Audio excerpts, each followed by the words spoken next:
Welcome to International Love Story, the podcast about multicultural relationships. My name is Christina, and today I would like to welcome Violeta. Violeta is living in China at the moment, but she is from Mexico originally. So she's a Latina living in China. I wonder how that goes and how that feels like.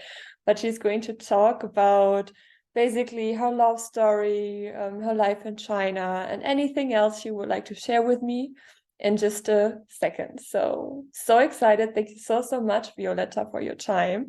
And yeah, just go ahead and introduce yourself. Who are you? What are you doing? Tell us all about you. Hi, Christina. Thank you for having me. It's lovely to be here. I'm very happy to have the opportunity to talk to you. And yeah, life is interesting, isn't it? I ended up on the other side of the planet without ever really thinking about how I got here or why. But yeah, I am already mixed. My parents also have a multicultural marriage. So it's like a triple mix here. My mom is Swiss and my dad is Mexican, and I grew up in Mexico. So I kind of always had a little bit of that interest in different cultures. But I do have to admit, I never thought I'd end up marrying a Chinese guy. That was a surprise of destiny. I don't really think you can plan something like that. I mean, it's the same with us. I did not see myself someday getting married to an Argentinian, living in the US for a while. I mean, we had a little pre-chat before when it comes to what are we going to talk about just now in this during this recording, and we both agreed on just going with the flow. And I guess that's something we both do in any aspects of our lives. That's very accurate. This is like the short version of how you ended up in China. But I'm interested in what happened exactly, because I do think there's a bigger gap in between. It always seems like the Far East is like this far, far away thing, right? It seems so much more different than just Europe and America. I ended up studying Chinese when I was in my bachelor's degree, and it really was just, I call it fate. In Chinese, there is a word called 缘分, which means something like destiny or fate, like something that's meant to happen. And I like to rely on that to think of my story with China, because I was not like those girls who have like a crush on a K-pop singer and they're obsessed with Korean culture, or the girls that love anime and their dream is to come to Japan. Like, I'd never had like a very intentional relationship with China. But it happened that I had the chance or the time to study a third foreign language when I was doing my bachelor's is in French. Mm-hmm. And they have this requirement for like another language to graduate. And because they have the requirement, they need to offer you the possibility to actually learn another language, right? So they had like really cheap language courses, and I was bored and had a lot of time. So be it fate, be it whatever, that semester, a Chinese teacher from Shanghai started working at our university. And I was like, why not? Let's see what this is all about. And it seemed like something so foreign and so different and something that had never crossed my mind that I thought, well, why not give it a shot? If I don't like it, I can leave it, right? There's nothing to lose. And it was so cheap too that I really didn't have to think about it too much. So I started studying Chinese every day, 2 hours every afternoon.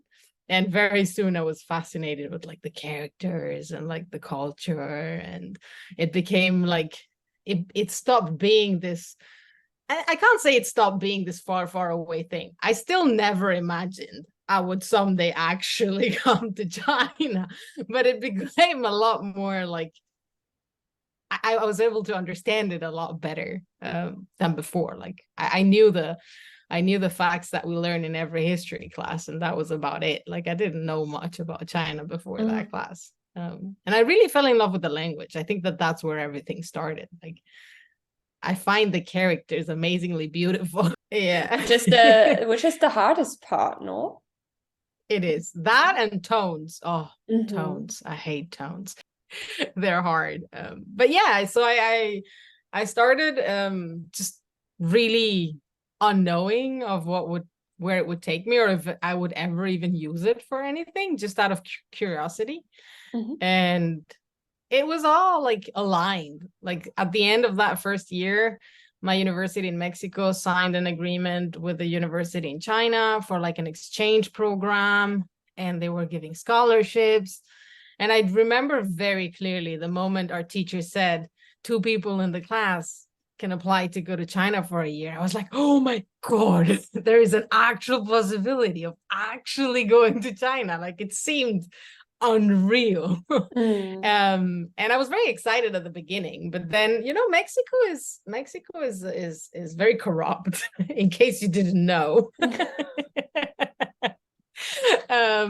So a lot of things you don't set your hopes too high, because you always think, the principal must have a niece that really wants to do an exchange year in China, and she's the one who's gonna get the scholarship, not me, right? So and it was a surprise when they told me, hey, guess what, your teachers applied for you, so you're going in 2010 in February, and they let us know on February 15 that we were leaving on March the 7th for a year.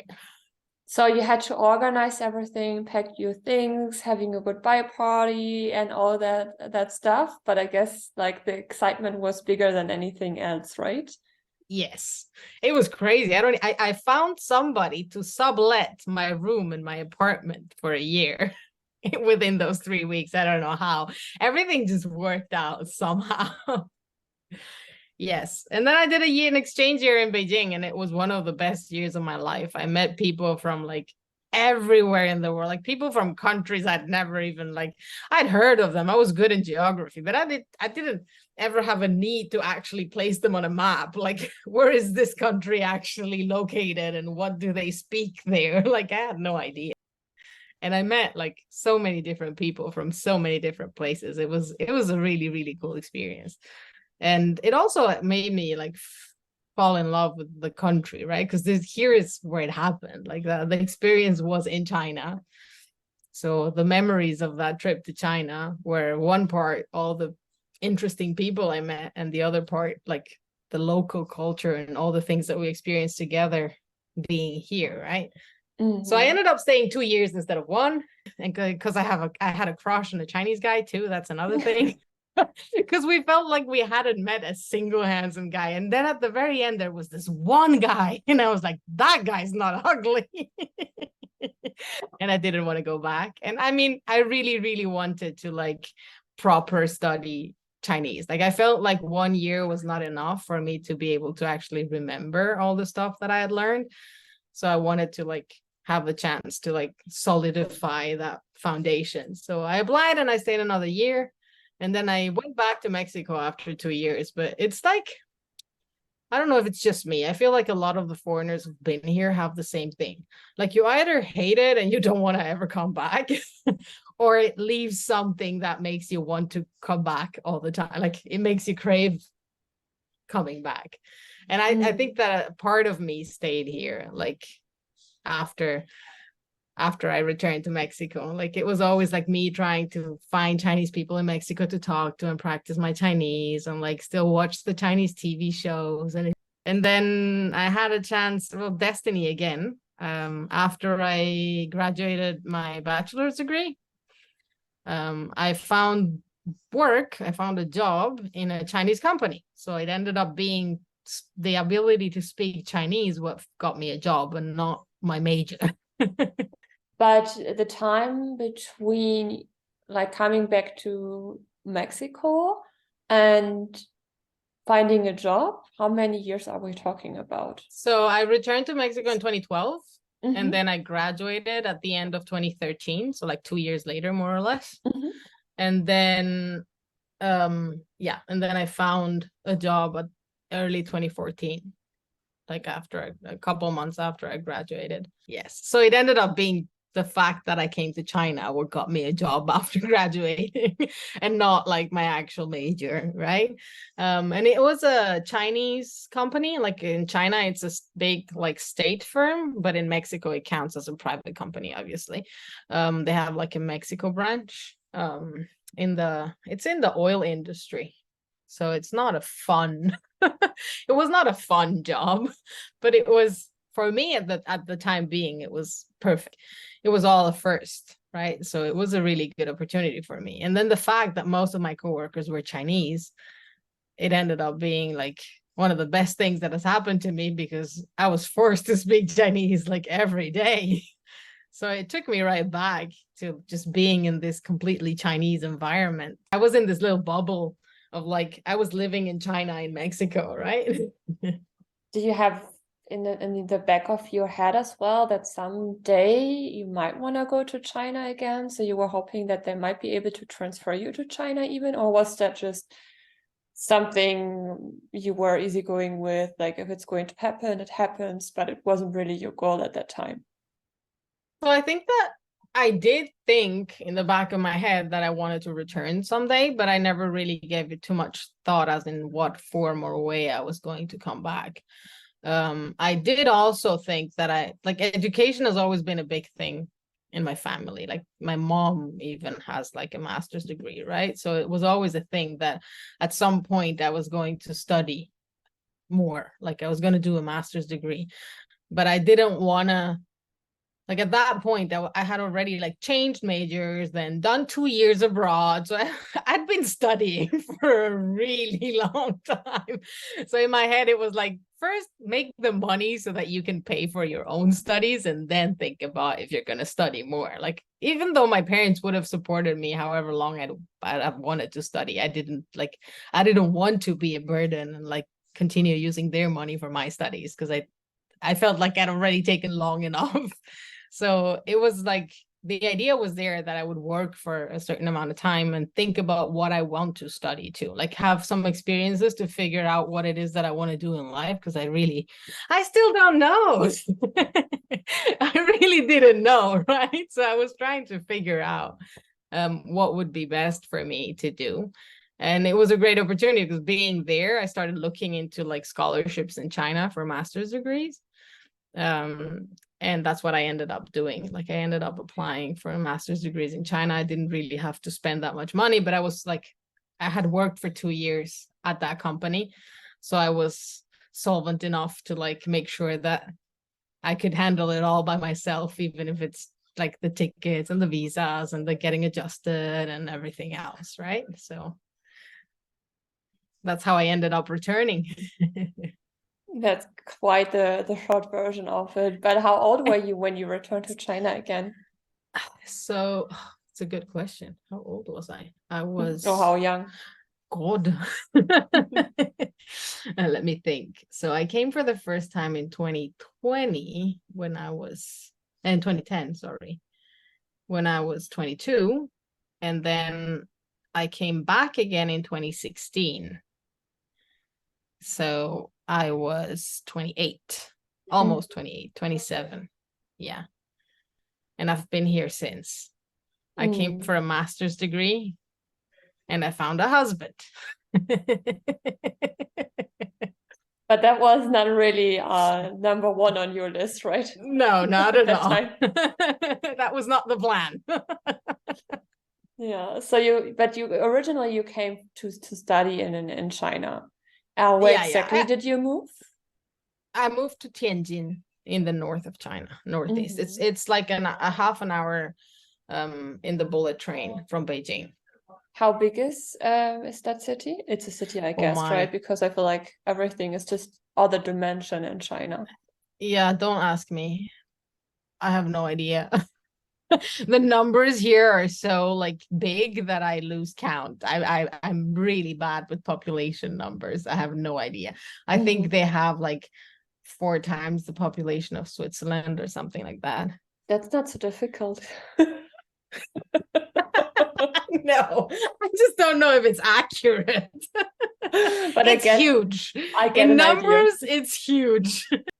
those 2 years at the company, like they taught me a lot. I worked in a Chinese environment. I learned how hierarchy works in a Chinese company. And I also, although I enjoyed my job, I felt after like a year and a half, okay, I learned what I can learn here, and I'm never gonna grow within the company. Like the idea of like being transferred to China, impossible. It was like, yeah, it was a good experience and a good first job that gave me a lot, especially my fluidity in Chinese, like the fluency that I gained by just practicing every single day was probably more than what I learned in school.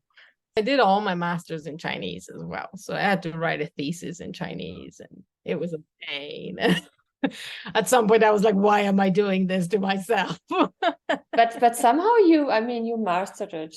You mastered your master. I did.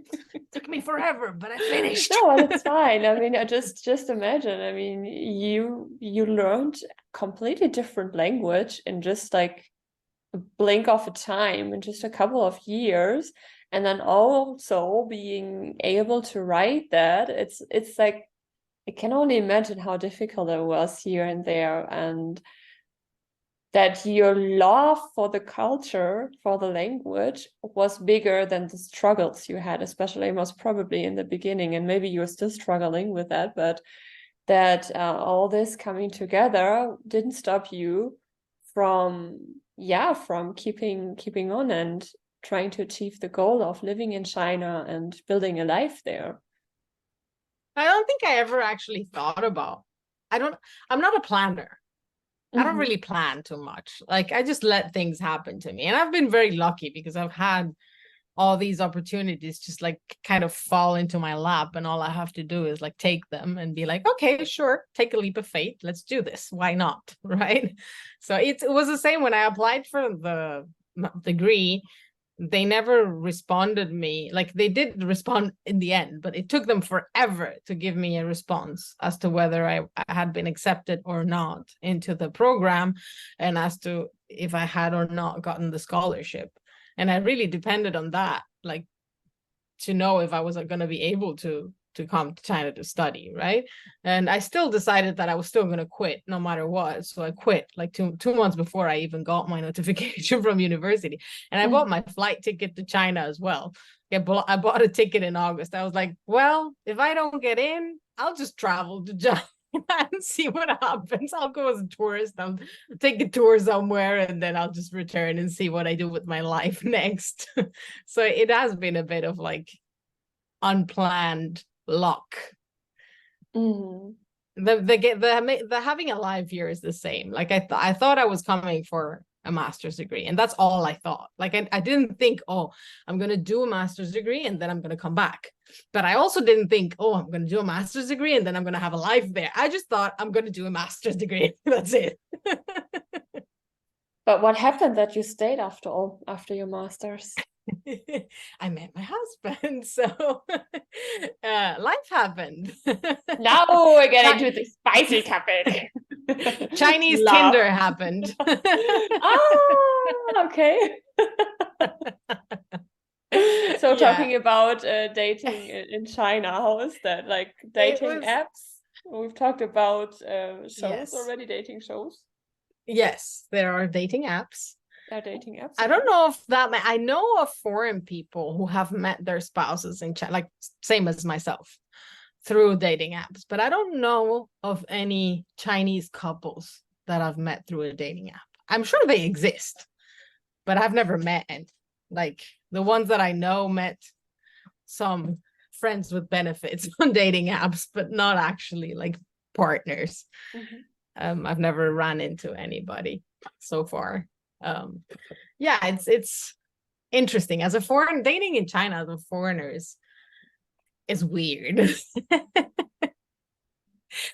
Most Chinese men are intimidated by the fact that you're foreign in the first place. Like it's just so foreign to them that they have no idea how to handle it. Like, of course, there is a proportion of Chinese people who have lived abroad and who are citizens of the world and open-minded, and to them, it's not a thing. right? But to the great majority of Chinese people who have never used a VPN in their lives, a foreigner is something very foreign, because although there are lots of foreigners in China, we're not that many in proportion to their population, really. And it's not something that has happened for like generations either.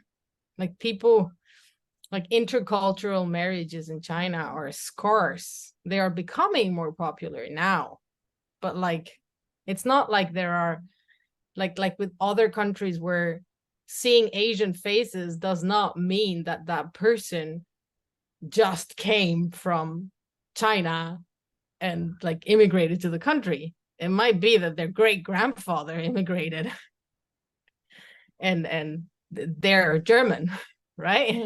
And that's not a thing in China. If you're a foreigner, you're a foreigner. You're not Chinese and you look like a foreigner. That just doesn't exist. It's just not a thing. Like the Chinese laws don't even like, they're not flexible enough for that to happen. Like having, even applying for a green card is a pain. It's like a horrible process. And you'll never get the nationality, so you're always like an outsider. So it's very different. Like being a foreigner here, you are just foreign. The word for foreigners, like they use the word outsider, like from an outside country, and that's really how you always feel in China. You're always an outsider. They're nice, nothing against them, but it is very like I feel it because I come from a place in Mexico where there's like Europeans, Canadians, whatever, like all kinds of shapes and colors of people who have like established themselves there, and there's a lot of people like me who are mixed, and it's just normal. And here it's like very clear that you don't belong here. So yeah, I went off topic again, but anyways, for Chinese men, that is kind of daunting. You know, they don't know how to approach a foreign. It's like this. It's like going to the zoo and being like, okay, this creature, how does it function? It doesn't have a description. Does it bite? I'm wondering where that is coming from. Like, is it because media in China, Western media is blocked, or? Yes, that's one. Well? The fact that everything that you see on the internet is 100% censored and controlled. That's one thing. And the other thing is that they opened up to the West, I don't know, like 40 years ago, like very recently, if you think about it in terms of like history. Like it's something new to them, this whole interaction with the West. Now they travel abroad, but like when I came in 2010, traveling to other countries for a summer break was not something that they would do, because they still didn't have the means. Like the society was still getting to the point where they were starting to live comfortably. Of course, there is there's a chunk of very rich people, right? But like the normal people were like traveling places and going on trips abroad and interacting with foreigners. So it's something much more recent than in any other country in the West. So Chinese men, and I guess same for women as well, they are intimidated when meeting someone from abroad, from another country.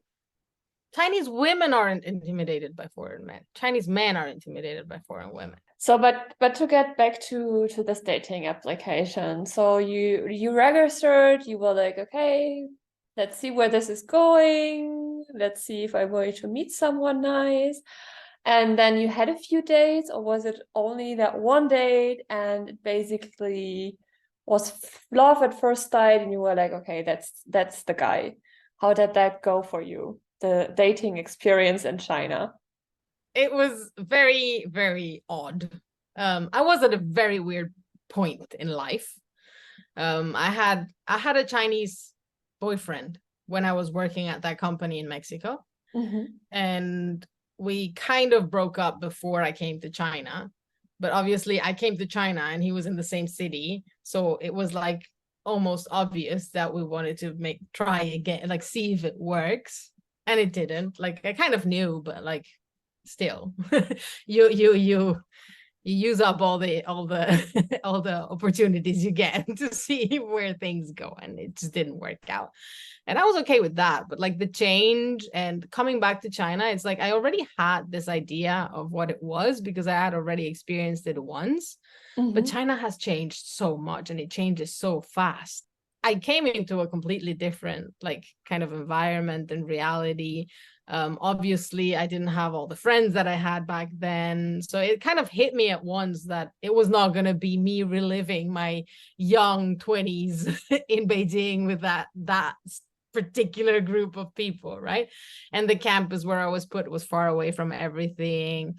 And they didn't have classes suited for my level of Chinese in that camp. Like it was a whole bunch of like struggle and adjustment, and nothing was really the way that I kind of expected it to be when I decided to come to China. So I was in a place of like not being very happy with things, or like feeling a little bit lonely because I didn't really know what am I doing even. And I met a guy and he kind of filled the hole, and it wasn't my husband, it was another guy who ended up being a complete douchebag. But he kind of like, you know, when somebody shows up at that moment in your life and you just need to hold on to something. Yeah, and he was that something that I held on to. And it was a stupid decision. Now I see it, but back I mean, then it was in the end, you didn't want to be alone, I guess. You felt alone Yeah. quite often, maybe, and you were like, okay, if there's someone paying me some attention, and if this guy's nice, like, why not? Let's see where it's going to lead.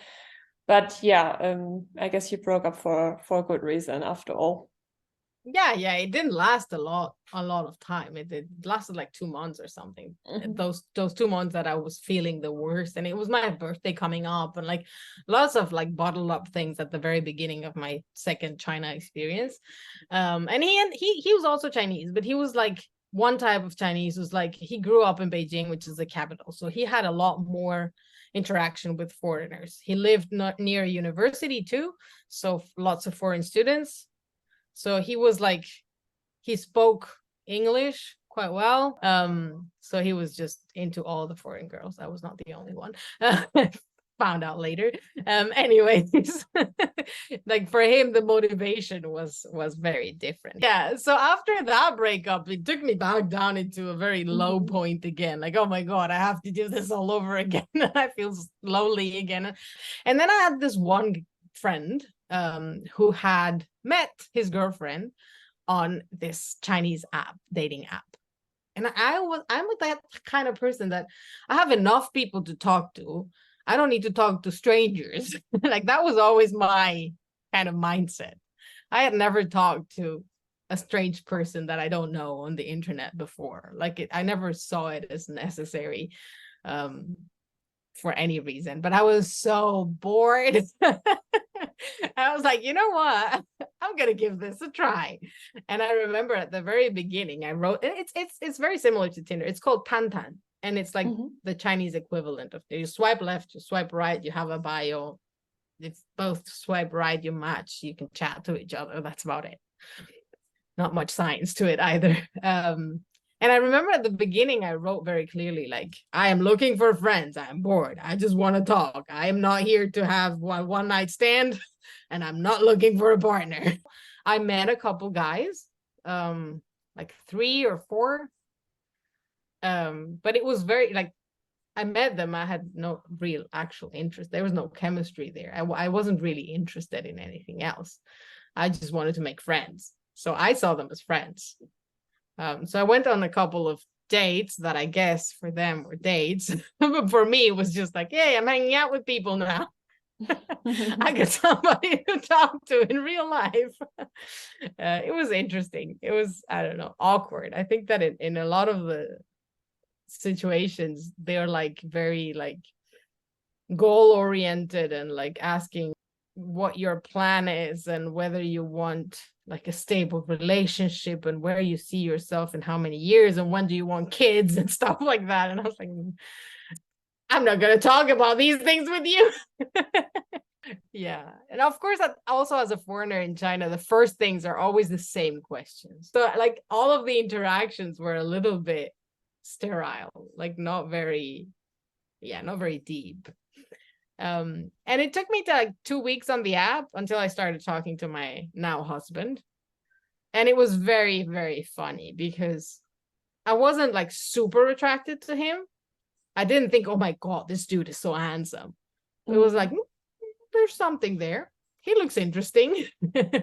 And he's the only one that I talked to. And on the first day of talking, I was like, why don't you add my WeChat? WeChat is like WhatsApp, but Chinese style. So I started talking to him on WeChat, and there was definitely something there. I don't know how to explain it. Like there was a feeling there that there wasn't there with any of the other guys that I made friends with. It was pretty clear for me from the beginning that I was interested in the guy, not just as a friend. Like we would spend hours talking, like for the first few days, and it took us like only a couple days of talking until we met and we had dinner together. And I remember the funniest thing, like we finished that dinner. He invited me. We were by coincidence both in Beijing the weekend after we started talking, and he was like, "Why don't we go for dinner if you're in Beijing too?" And I was like, "Sure, why not?" So he invited me for like some Beijing duck, and at a very nice restaurant. So we had duck. We talked. It was fun. And then he walked me to the metro station because I had to go back. And before leaving, he was like, I really like you, but you're so loud.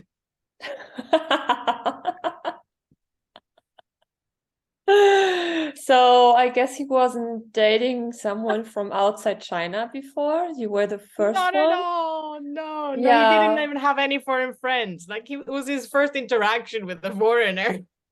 And what did he mean when he say, like, did you ask what you mean He with that meant exactly? that I think that he was talking about me laughing because I laugh really loud. Yeah. And for him, it was like you're getting the attention of the other people on you. That's not good. Because here the culture is of being discreet and like not showing off, blah blah. Technically speaking, Did he feel the tradition is uncomfortable? like that. Sorry, Sorry? did he feel Yes. uncomfortable?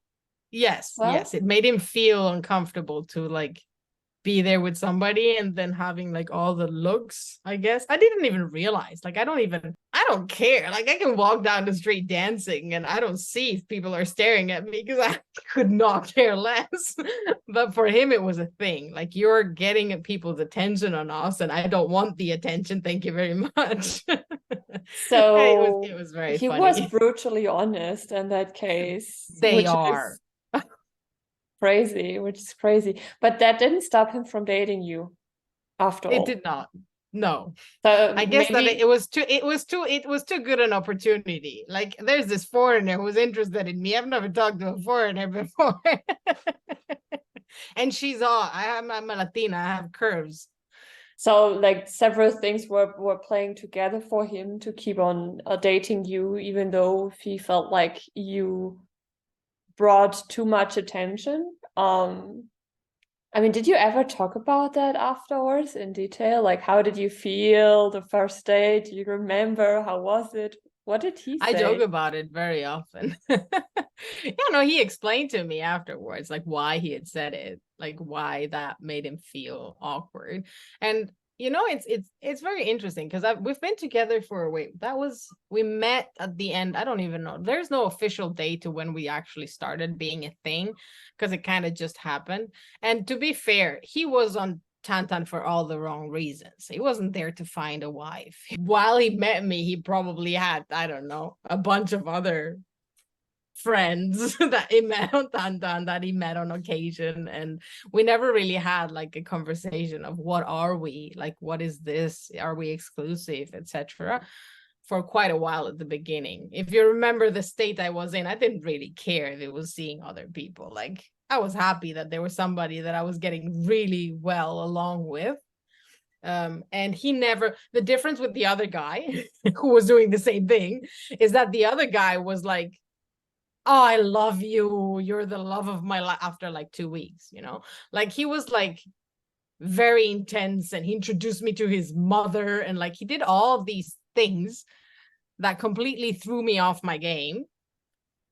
And then it ended up being, oh, now I'm ghosting you. Like it was kind of a little bit of a messing with my mind scenario. With this dude, it was just like, we're hanging out, but I'm not like, he never made any promises to me. He never told me, yes, you're gonna be the mother of my babies. There was no expectations there. So it wasn't like, and he had like, he never, I don't know if he had other, I never really went into the conversation. Like we had a conversation about it like a long time after. And he was like, yeah, I was seeing other people at the time. But at the time, we didn't talk about it. But he always had time for me, and he always was nice to me, and we always hung out. So for me, it was all like naturally evolving into a relationship.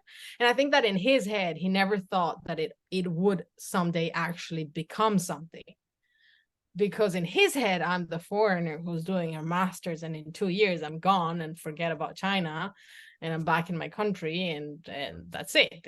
It's an experience that he will have to remember.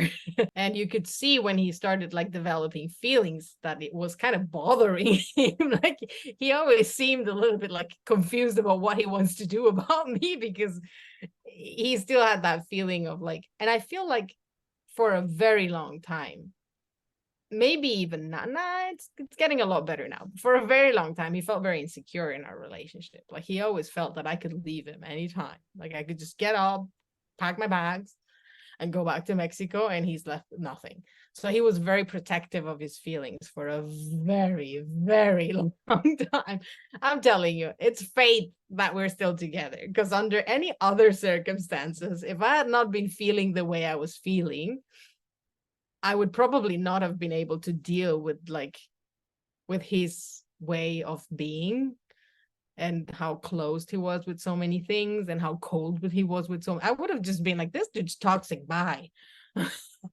Like next, no thanks, right? But just it was just that situation and that moment and the things that I was going through, they just made me hang on there and be very patient and just like see it through.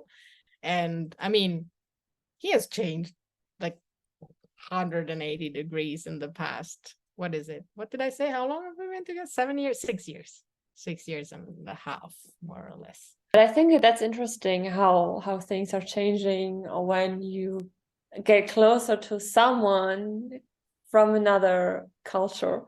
This is also something I'm experiencing. I'm still experiencing, not sure the same, that you adopt several things as well. Like I adapted his behavior of being a little bit more easygoing, and I'm German, so that already means a lot. So that I'm okay with being 5 minutes later than being 10 minutes earlier, depending on what we're talking about exactly. Not always, but it's getting better. And I guess for him, especially if you say for a Chinese man, they feel intimidated when meeting a woman from like a foreigner woman. So I can only imagine what a big step it was for him to let all this happen and to let you get closer and closer to him, because I don't really think he knew what he will get into. And I do think if he would have known that before, most probably he would have said, okay, no, that's not for me. I don't want to do that. Because it comes with a lot of interesting things, let's say like that.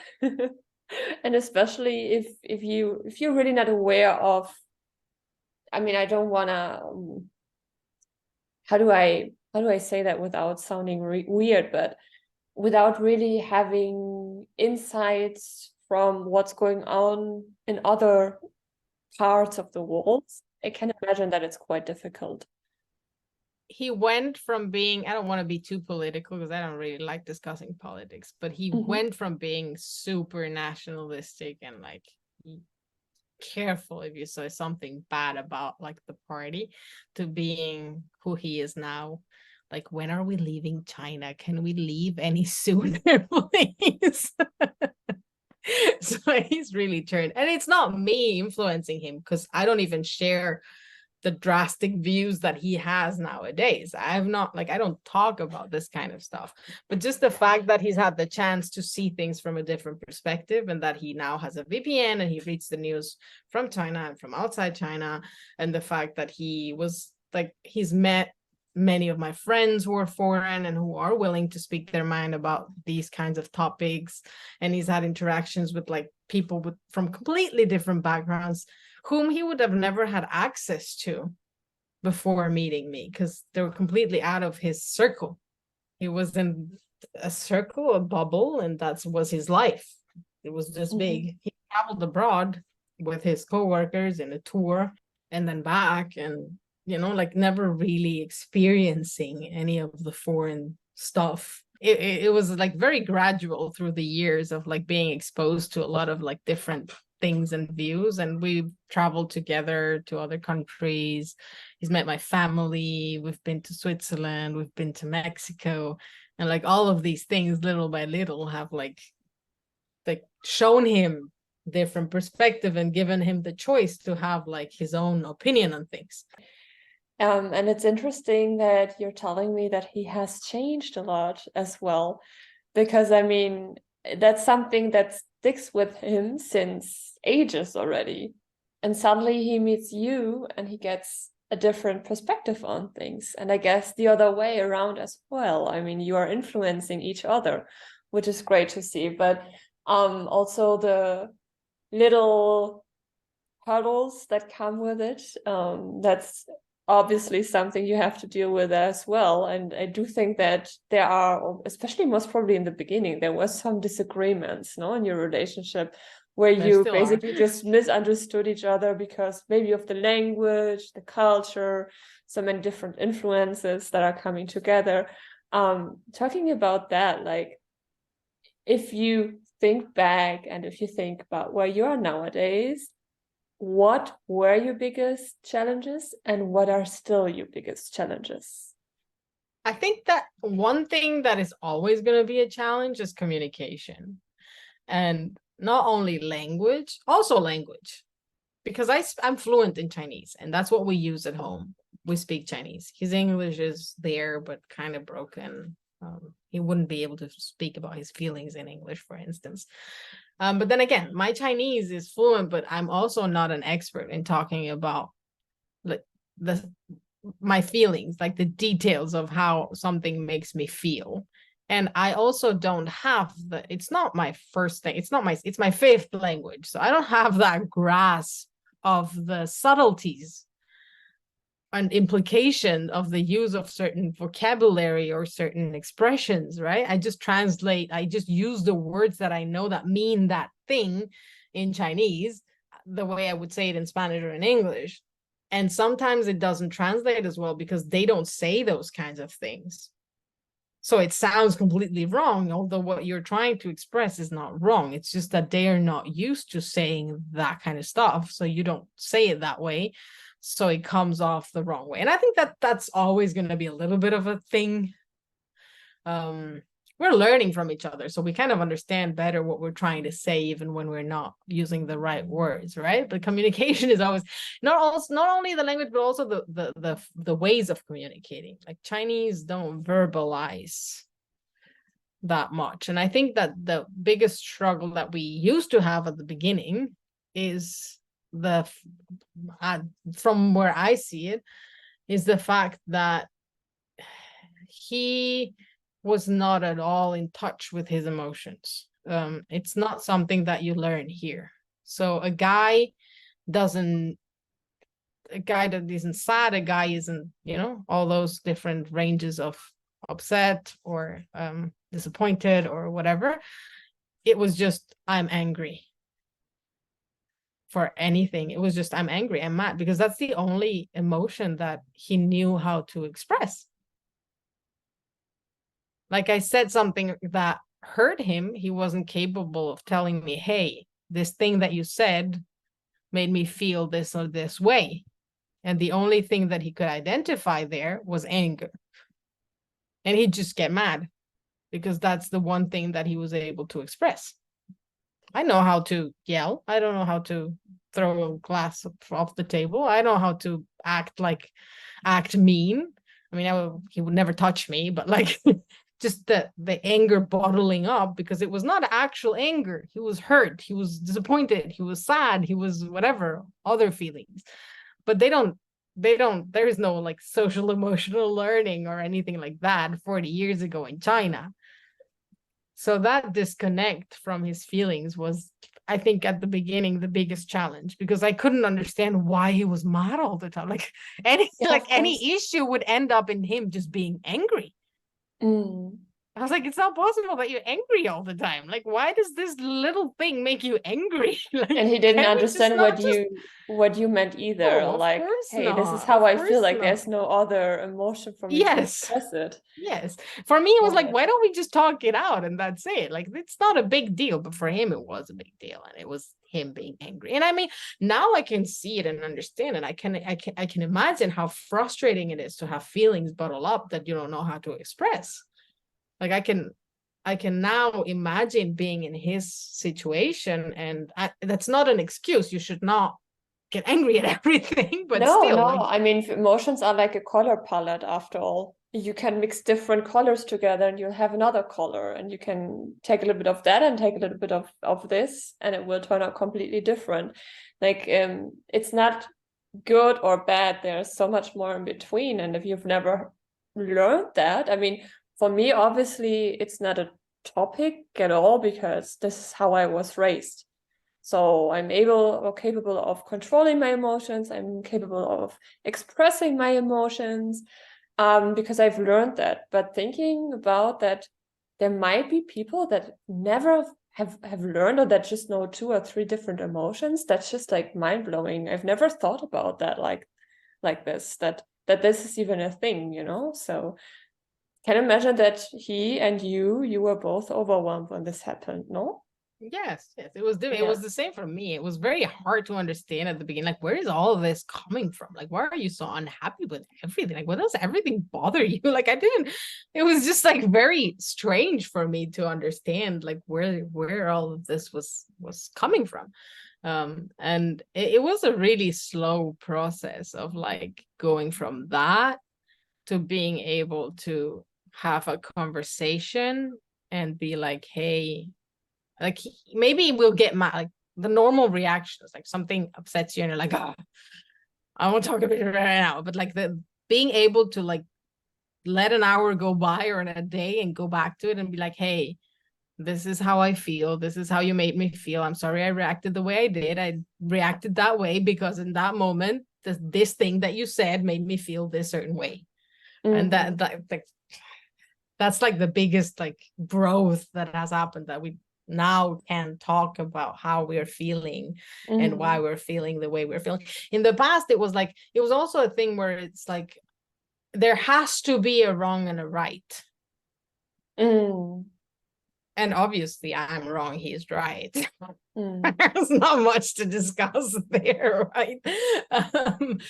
And like me trying on and again to explain, I'm not saying you're not right. I understand that this is how this feels from your point of view, but please understand that from my point of view, this is how it feels.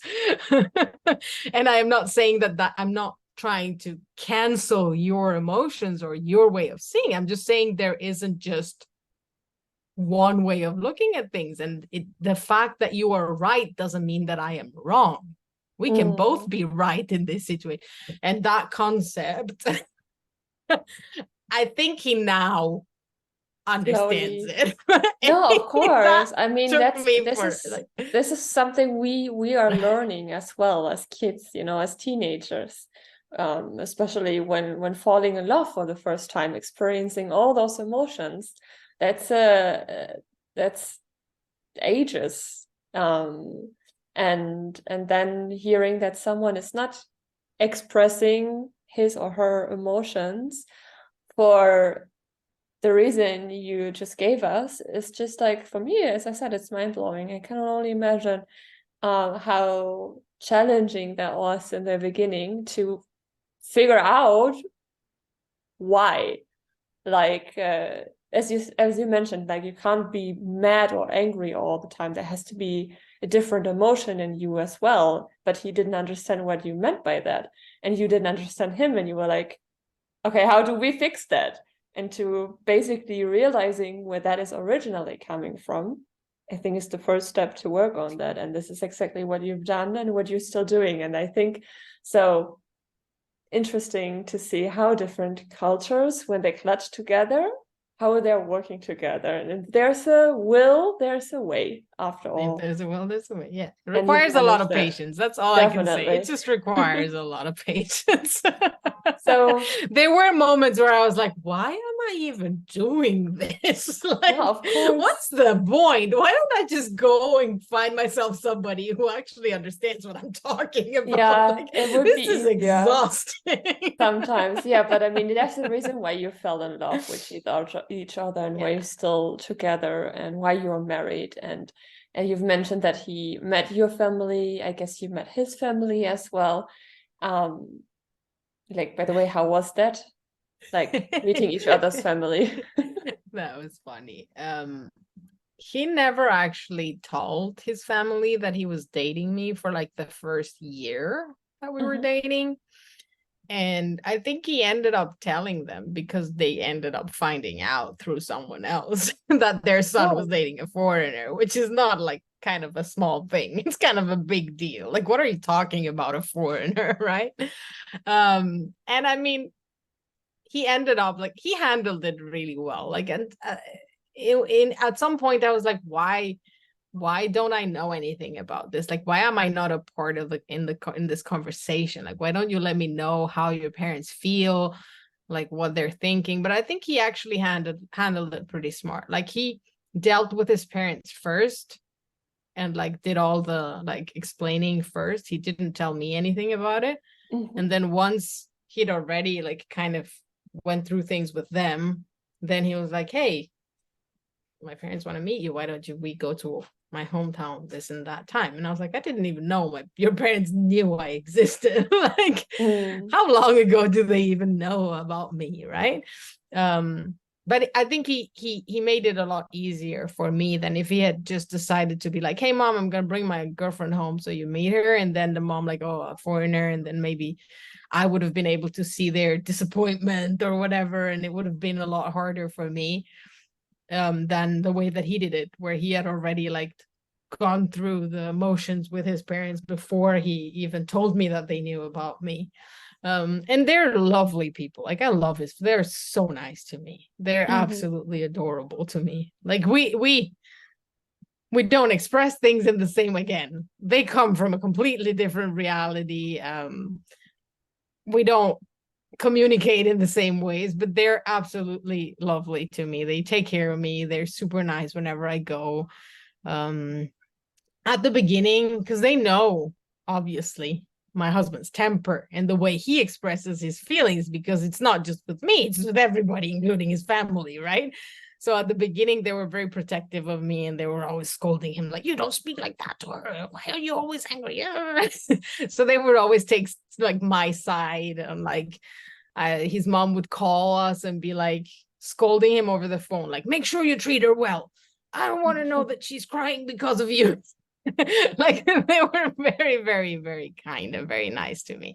And I think that it's in part because he had already like went through all of the discussions about being with a foreigner with them before I met them. The second issue is that he was already 32, 31. And that's old in China for not having like a partner and planning to get married and have kids. So I think they were just happy that he finally was bringing a girlfriend home after all those years of not having brought a girlfriend in a very long time. Like, I think that was another thing. Like, they were happy that he was dating and that I had 2 legs and 2 and 2 arms. And then the other thing is the fact that I can communicate. Like, they realize that I'm foreign, but I speak Chinese. So it's not like they weren't going to be able to communicate with me or anything. Like, his mom doesn't really speak Mandarin, so there's still a little gap there. They only speak their local language, so I kind of understand, kind of ish, some of it, and she understands me mostly when I speak, but I understand some of it, which is maybe even good for our relationship. Yeah, might be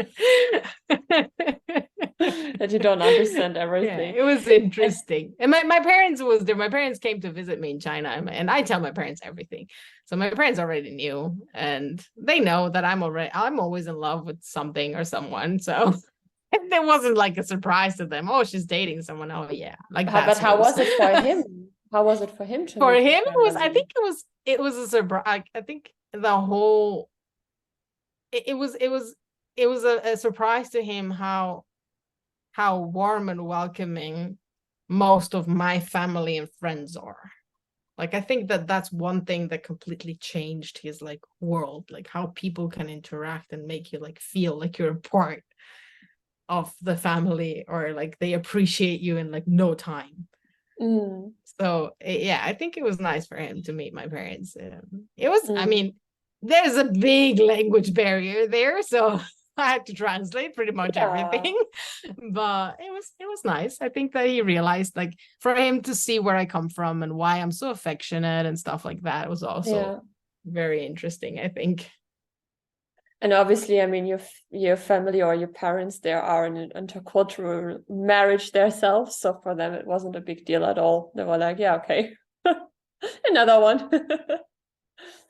Cool. I love that.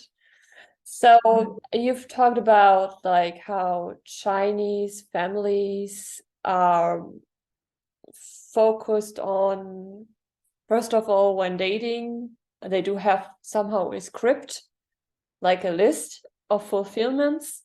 And then the next step would be getting married, and the next step would be building a family. How is that in your case? I mean, you are married, but what are the next, or how will the next few years look like, most probably? Okay, so when I went to visit his family, this was in 2018, early 2018. I met his family for the first time. And literally the first visit, I had been with him for like a year and a little bit, a year and a half, let's say, more or less, give or take. And it was like I met them first time I'm at their house, and they're talking about, so when are you getting married? We should start talking about wedding dates. And I'm like, I don't think he has even proposed. We have not had that conversation yet. So can you please hold on a minute here? Because it was like all very like dark. Like, okay, so you're dating? Yeah. How long have you met? Have you been together? Okay, so this is a serious good. And let's talk about the wedding. Like, they were very eager to start planning for the whole thing. And for me, it's completely different. Like, I remember that at some point when I was having conversations with him, he said, like, when I asked him his opinions about marriage, his idea was like, I would get married if I find the right person, and I'll have kids if I feel like it's the right thing to do with this person, but not necessarily. Like, he sounded like he was a lot more like open-minded on that subject, because I guess he had already had his years of dating also different people and realizing that it's hard to interact with other human beings. You can't mold them to your ways. And he also had like some sad heartbreak stories in the past. So he had like his own idea of what he thought he would do. And for me, marriage was never a priority. Maybe at some point in my life it was. I can't say never, but like, I don't feel like marriage is a priority or something that I was going to put as a goal in life, where I could be in to me, it's just a paper that we signed. Like, I can be in a relationship with somebody without the paper, and I don't think it would make that big a difference. Maybe it would a little bit, but like, not, if you want to be together, you're going to be together. If you want to break up, then you're going to get a divorce anyways. Like, it didn't really mean too much to me. In my family, a lot of the people who are still together are not married, and a lot of the people who got married are divorced. Like, my parents are divorced. My mom's divorced twice. Like, a lot of people are divorced. And it's just this normal thing. So for me, a relationship is, if you're good, you're going to be good, married or not. If you're bad, you're going to be bad, married or not. So it didn't really matter. But I don't have anything against marriage either. It's not like I'm afraid of commitment, or it's something that I'm against, or something that I don't want to do. So when he ended up proposing later that year, I was like, sure, why not? Like, I know that this is the expectation that his family has for him. And also thinking about like the future, if this is something that's going to happen and we're going to be together, from a paperwork perspective, it was the only way that we could guarantee that we wouldn't have to split up at some point, because it was the only way that I could stay in China. So your goal is also as well to stay in China for the next few years. So we're leaving. We are leaving. Yeah, we are, after all these years of talking about what we're doing next. The plan at the end of this year is to return to Mexico. My parents own a business in Mexico. They have cabins on the coast in the south of Mexico, and they're old enough to retire and chill for a little bit in their life. So a couple years ago, it was like the question, like my parents were asking, like, are you guys, is it even in your projects to ever take this place over? Or do we start thinking about selling and like just seeing what we're going to do? Because we're not going to be here forever doing this forever, right? And after our wedding, which we had a wedding in China and then we had another wedding in Mexico. And so he got a chance to go to Mexico and he fell in love with my friends and the place and everything. And he was like, no, we cannot sell that. Like, we're never going to be able to find a place like that. I think you have a picture of your weddings as well on Instagram. Could it be? I do. Yeah, I saw it. Yes, so cute. I did a blog post in a blog called what's it called? It's called Wambam, and it's Western women married to Asian guys. And I did a post about our two different, we had 3 kind of weddings. The official, like getting our certificate. Yes. This one, so that's our Mexican very white wedding on the beach, and then our wedding photos for the Chinese traditional wedding. So he really liked it, and we decided that it was in our plans, that we didn't want to like lose the place. So it was something that we knew that we would have to decide to do sooner rather than later. And to be honest, what made us decide was COVID. Like, after we came back, we got married at the outbreak of COVID. So we were in Mexico when it all started. So it was okay but at that time we came back, and then the first year was like, fine, the world is going through this thing. But then the second year it was just like, okay, come on, let me out, please. I'm tired of being locked up every other day. I'm not being able to do things normally. And then the third year it was just like, come on, like this is ridiculous. Like, the government controls here for 3 years were absolutely absurd. So last year it was like, we need to get out of here. We're gonna go crazy if we stay. So that was and I haven't seen my the family. drop that made you made this decision easier, I guess. Yes. And now it's open again. Now it's back to normal again. But now we've already taken the decision. Like, the decision's been made. I have quit. I will stop working in summer. I'm just gonna start packing. Like, everything is already like on the way for us to leave. So you're gonna take over the family business. Sorry for interrupting. Yes. It's gonna be an experience for him too. I think that a part of me, when I get scared and I'm like, oh, is it even gonna work out? We already had like a life here. It was all going so well. We were used to all the comforts that we have here. It's a little bit of taking a step back, because everything is so much simpler there, and it's gonna be so difficult. He doesn't even speak the language. He's gonna have to learn, and everything is new, and it's so much responsibility. Like, sometimes I feel overwhelmed, and I'm like, oh my god, why did I even say yes? Why am I doing this? And then I remember, like, if it doesn't work out, it doesn't work out, and then we'll do something else. Like, it's not like the end of the world. And I also think that it is important for me that he has the opportunity at some point of living abroad. I mean, if this is something he's willing to do, definitely. Yes. And living in the place where I grew up is like, what else can I ask for? For him to better understand what made me be the way I am, right? So is there anything else you would like to share? Anything else? Any tips, advice you would like to share with anyone who's listening at the moment? Nothing in particular. I think that, as I mentioned earlier, I could go on about anecdotes and stories, but we would need a 24-hour podcast for that. So I think that the best thing that I can advise people is to be patient. Like, really, it takes patience to interact with somebody who comes from a complete, like, even within the same culture, every individual has different backgrounds, and that's already challenging to be able to understand where people are coming from, so if they grew up in a different, like, social environment than yourself. And then adding to that they come from a completely different culture and speak a completely different language and have completely different sets of values. It requires a lot of patience and compromise to get to a point where you can actually understand each other. I think that it's good to set some, like, basic ground rules and limits to us to what's okay.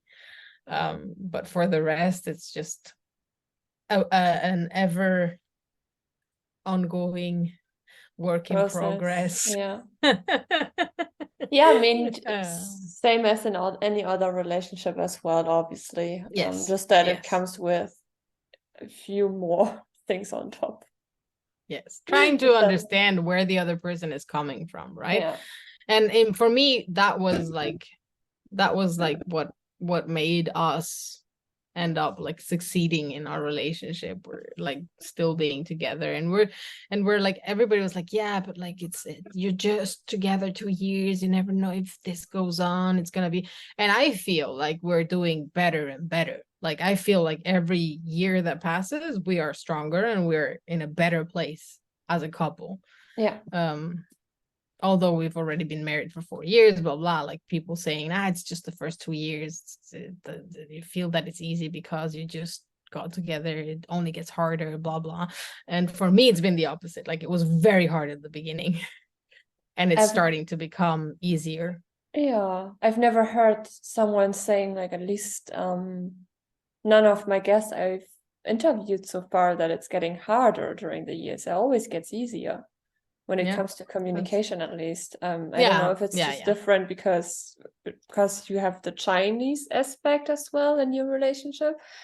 But no matter whom I talk to, different backgrounds, they all agree that it's getting easier with the years.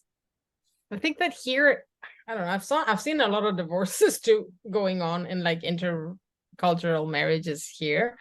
I think that it gets, like, frustrating at some point, and you feel like, I can't go against society and everything that's already so inside. Like, it just feels like they get stuck at some place in their relationship, and it becomes like too much or too frustrating. Got it. I think that got it. Okay. It's just setting the example. Like, all of those times when, like, I felt like he was not able, for example, to express how he was feeling, or all of those times when I was like, look, I see things differently from my perspective. This is how it is.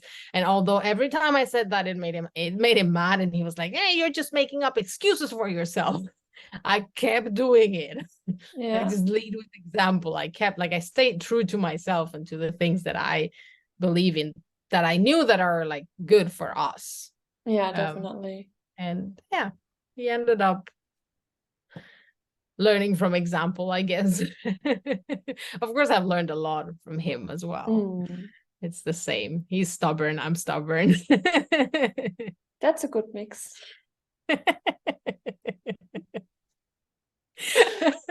Some would say the opposite, but here we are. Yeah, you've made it. You've made it quite far. I mean, we were talking about 6 or 7 years of relationship already.